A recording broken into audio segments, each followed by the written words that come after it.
આ તરફ પોરબંદર જિલ્લામાં વાતાવરણમાં વહેલી સવારથી અચાનક પલટો આવ્યો હતો। સવારથી જ વાદળછાયું વાતાવરણ, ત્યારબાદ ધીરે ધીરે વરસાદની શરૂઆત થઈ હતી। શહેરના અનેક એવા વિસ્તારો જ્યાં વરસાદી માહોલ જામ્યો હતો। ધોધમાર વરસાદી ઝાપટાઓથી રસ્તા પર પાણી ફરી વળ્યા હતા। ચોમાસા જેવા વાતાવરણને કારણે જગતનો તાત અત્યારે ચિંતિત છે।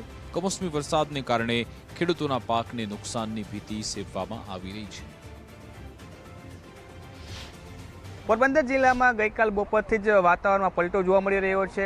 આ સાથે જ વરસાદી ઝાપટા પણ પડી રહ્યા છે। પોરબંદર શહેર ઉપરાંત પોરબંદર ગ્રામ્ય વિસ્તારમાં પણ વરસાદી ઝાપટાના કારણે ખેડૂતોની ચિંતામાં વધારો થયો છે। તો આજે પણ 3 માર્ચના રોજ પોરબંદર અને ગ્રામ્ય પંથકમાં વરસાદી ઝાપટા નોંધાયા હતા।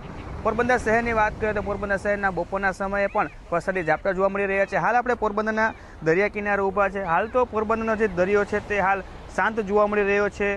હળવો કરંટ પણ જોવા મળી રહ્યો છે, પરંતુ વરસાદના કારણે જે ખેડૂતોની ચિંતામાં વધારો થયો છે।